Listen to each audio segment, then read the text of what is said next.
Ayo, Ben here, and welcome back F1.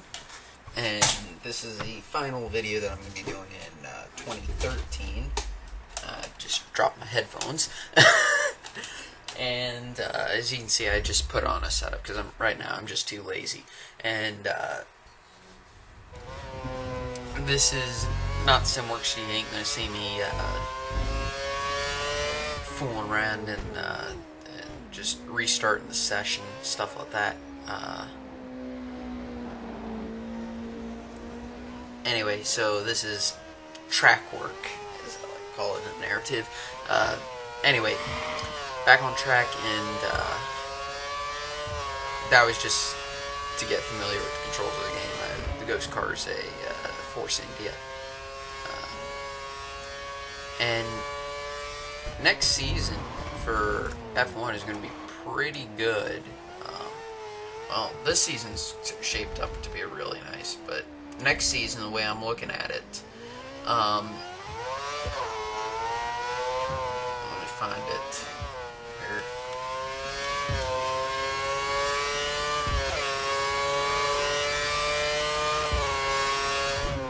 Just give me a second, and you're going to be noticing that the Williams, it don't feel like it felt okay. It felt great in some sections of Silverstone, but it sucked in others. And the reason why I chose Silverstone is because Silverstone is the closest current circuit to Williams Folk. I could have gone to Brands Hatch, but Silverstone, whatever. Anyway, my predictions for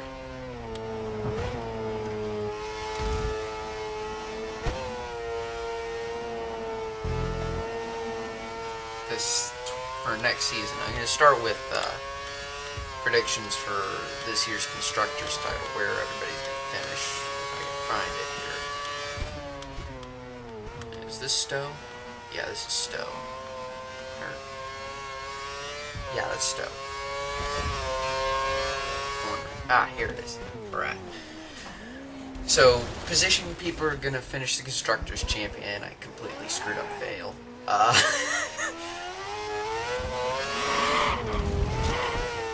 Car's really slidey. It likes to slide around on me.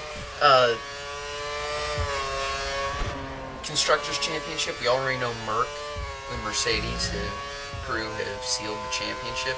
I hate this double hairpin, by the way.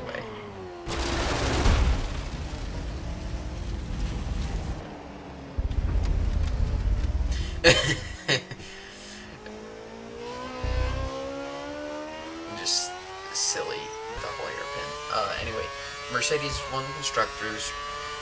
I think Red Bull's going to come in second. It's pretty much almost a guarantee at this point. Williams third, Ferrari fourth, McLaren fifth, Force India sixth, Toro Rosso seventh. Lotus is going to come in eighth. Marussia, I'm picking the Marussia crew is going to finish in ninth. 10th is going to be Sauber. And Caterham is going to be dead last because of Caterham. Next year's drivers, I'm going to go with each and give a quick reason. Mercedes is pretty much already announced that next year it's going to be Hamilton, Rosberg. I think Hamilton's going to win the title. That's my bet. If I were a betting man, that's what I'd do. Red Bull's gonna have Ricciardo and Kvyat. However you want to pronounce it. Kvyat sounds like kitty cat. Williams is pretty much announced. Well, Red Bull actually announced Ricciardo and Kvyat. Williams is going with Bottas and Massa. Ferrari is... Now this is where we start going with the ones that aren't so announced, because Ferrari, we're pretty certain that Fernando Alonso is leaving, but we don't think we don't know where he's going. But we're pretty certain. We haven't gotten any confirmation on who's going to replace him. We do know that Vettel is leaving Red Bull.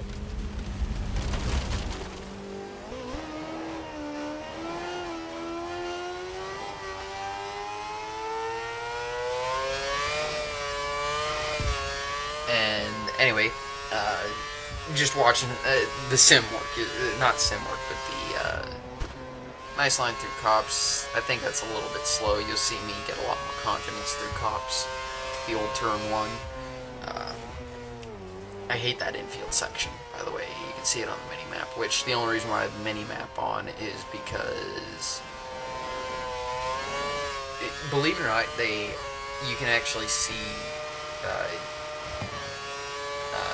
in one of the simulators, they actually put a track map on it, so it would make sense to put a track map on the wheel, which I would actually do. But anyway, going on, Ferrari, since Alonso is leaving, and this kind of hinges on my prediction for McLaren's driver lineup, I'm saying Button and Raikkonen. Raikkonen's pretty much guaranteed to retire after next year, final year with Ferrari. Button, I think, is going to go to Ferrari. Button is a great driver to have in a transitioning phase. And Raikkonen, like I said, he's not leaving Ferrari. The reason why Button would leave McLaren is because I predict that both Vettel and Alonso are going to McLaren. Vettel says he wants a challenge, right? Well, what gives you a better challenge? What gives you a better challenge than driving for a team that's getting a brand new power unit, a power unit that no one else has driven yet, that's a complete unknown? There's a saying, the devil you know is better than the devil you don't. So if you want a challenge, go with the devil you don't. And there I just completely cut maggots and Beckett's, which I have been doing extremely well. From getting familiar with the car and all that, quite happy with that. I'm still 5 seconds off the pace in total once I get up to speed with the car, because each car, believe it or not, handles differently. The Williams felt completely different from the Force India. And we're going to look at, let's go on. And of course, Alonso's only realistic option is to go with McLaren, because he said he's not getting a Mercedes unit, and we talked about that last time, so I think he's going to McLaren. Force India, I'm going with Perez and Hülkenberg. For the first time in his career, Hülkenberg is going to stay at a team for more than 1 year. I think they're going to be extremely quick out of the gate. We'll talk about that later. Toro Rosso, Verstappen is the only driver they've announced so far. They had announced Verstappen and Kvyat, but then Kvyat got promoted to the Red Bull senior team. So I'm predicting them to take Sainz Jr.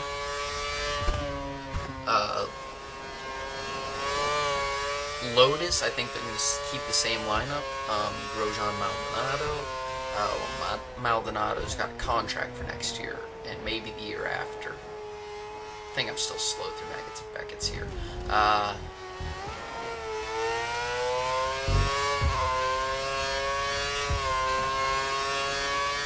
But Grosjean, he wants to leave, but I don't think there's a seat open for him anywhere, unless he downgrades. Then, of course, my prediction for Marussia, their drivers, Chilton and Rossi. Now let's talk about Rossi. Because I'm an American, so I have a little bit of nationalistic interest in this. Alexander Rossi is, of course, the only American who currently holds a super license. I'm just doing this to wear off some of the stuff on my tires. Now, Rossi is,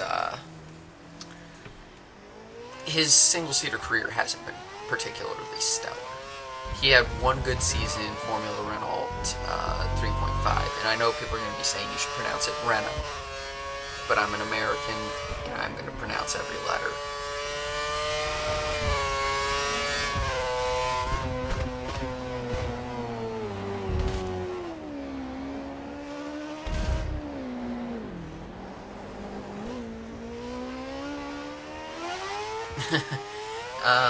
Now, Rossi he's probably going to get his start at the USGP in a few weeks. And the reason why I think he's going to get a seat next year is because of Haas. A lot of people are saying Haas and Rossi are not guarantees. But here's what Haas wants. Here are two things that Haas wants. He wants an experienced driver and he wants an American driver. Someone who knows the circuits on the calendar and an American driver. That's what he means by experience. Well, with Rossi starting next year, which he could very well fund, hell, he could probably fund them to go up to, say, Lotus even. Probably not. He could fund Rossi into a back of the midfield, maybe even midfield team next year. Sauber, he could fund Rossi into a decent team to get a good driver. But I think it'd be smart to leave him at Marussia, because Marussia's got Ferrari power. Haas will have Ferrari power. I think but in either case, you're getting both an experienced driver and you're getting the American you want. That way you can get a development driver, say Chilton, maybe, or maybe Button. If Button remains in the sport in 2016, which is definitely not certain. But I think Rossi is almost guaranteed a seat next year, simply for the fact that we have an American team entering the grid in 2016, and that American team has expressed their desire to get an American on the grid. Then we go to Sauber, and this is where things start getting fuzzy. Vandergaard and Gutierrez are my picks. I think Gutierrez is probably going to get one more year, maybe two.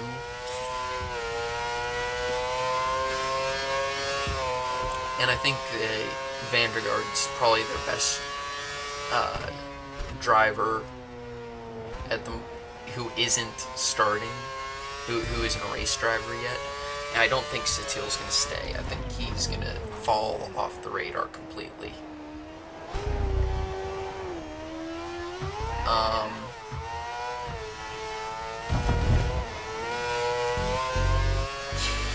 Caterham. Now, this is the really weird one. Door A is falling off the grid. They failed to make the grid next year, which is completely possible. If you haven't been paying attention to F1 news, it's completely possible they fall off the grid.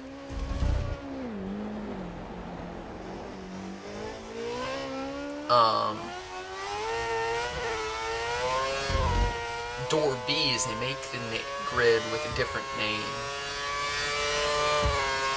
and different owners, of course.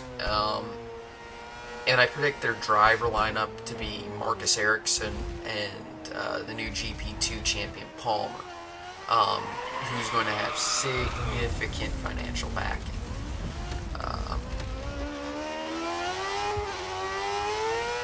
As for competitiveness right out of the gate, my bet is Mercedes is going to be the most competitive. They're going to be the fastest, followed by Williams. Red Bull's going to fall off a little bit because they're losing Newey completely. They're losing Newey completely.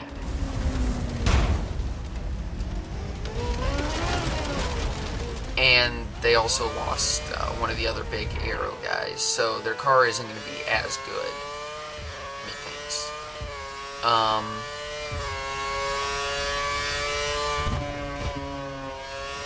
And then I'm picking McLaren. I'm picking McLaren for third, then Red Bull, because I think the Honda McLaren is going to be extremely quick. I took that escape road to save my tires. Then I predict Red Bull, Ferrari, Force India, Lotus, Toro Rosso, Marussia, Sauber, and if they make the grid, Caterham, or whatever the hell they become. I expect Caterham not to get any points next year if they make the grid, of course.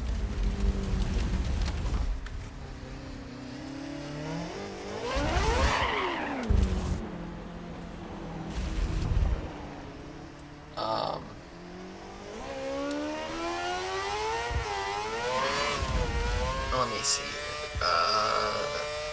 Marussia's probably going to sneak in a couple of tenths, maybe a surprise 8th or 9th finish.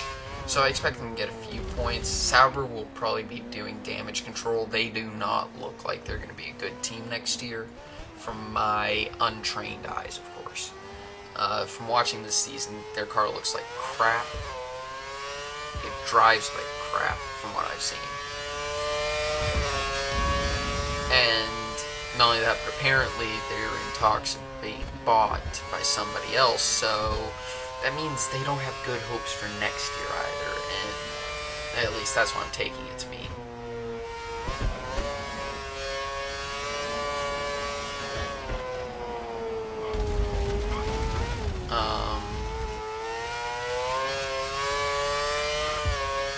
So I expect them to maybe go 1 or 2 points finishes.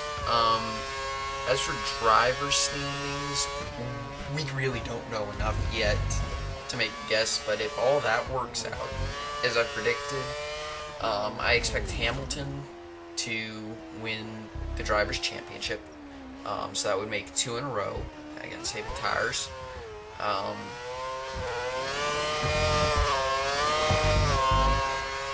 Then Rosberg is probably going to take second. Then I suspect Alonso, followed by Bottas, Ricciardo, Vettel, Kvyat, Massa, Perez, and Button. So I'm not predicting a very good year for Ferrari next year. And that's really my prediction. Somebody said McLaren, because I did this prediction on Reddit,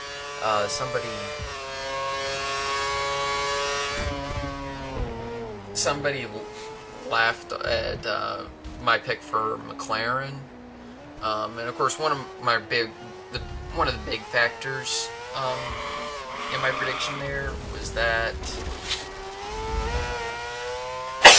Eddie Jordan, probably the most well-connected man on the grid, has predicted this.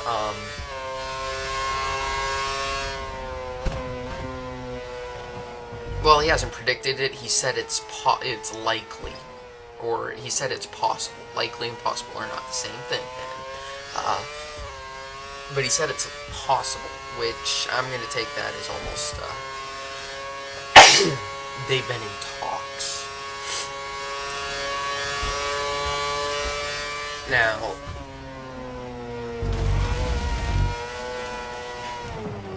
and of course the person said Vettel's probably going to Ferrari, and it's probably right, but I'm not so sure.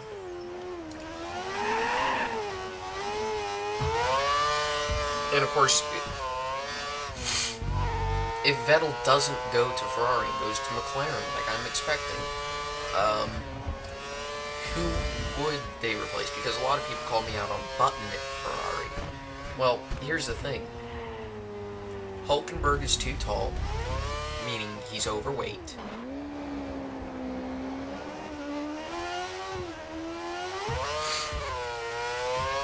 Perez is a McLaren reject and has consistency issues. K-Mag is too young. Verne, while very good, hasn't been in a top car. I mean, and of course, Bianchi is injured.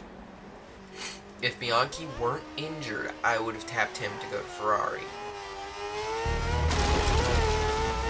And actually, before this, I had tapped him to go to Ferrari, if either Alonso or Raikkonen left.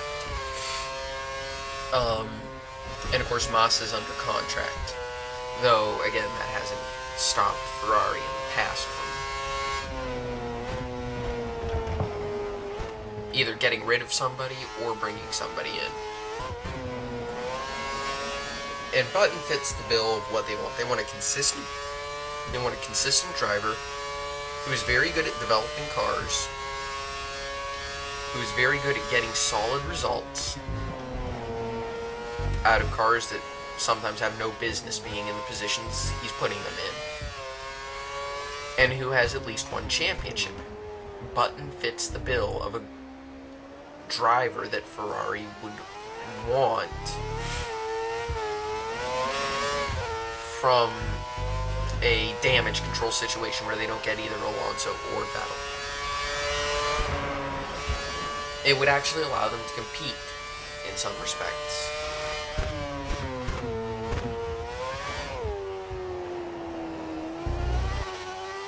think this is my good lap right here. And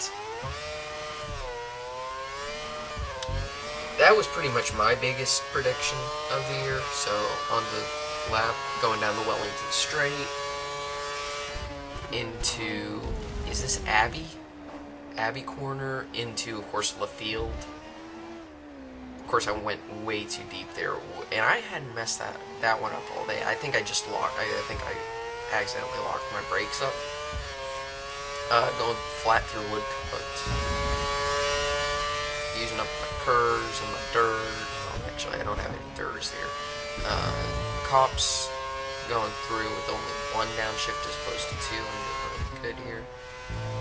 Lifting off, trying not to scrub off too much speed through Maggots Beckett's Chapel. Downshift in order to keep the revs up, keep my exit speed good. Here we go.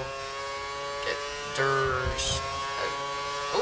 I didn't use up all my curves.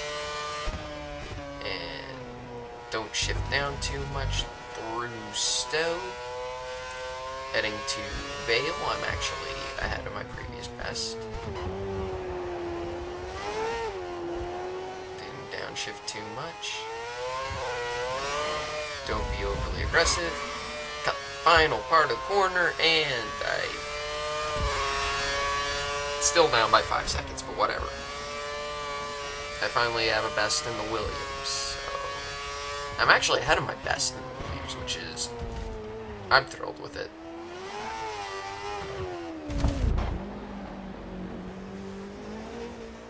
And here we go. I get overly aggressive on the throttle, and I bin it into the wall. Oh, hey, Marshall. How's it going? And I just decided to hit return to the garage to save me a little bit of time. Anyway, that's it for today. Thank you. Have fun. Peace. See y'all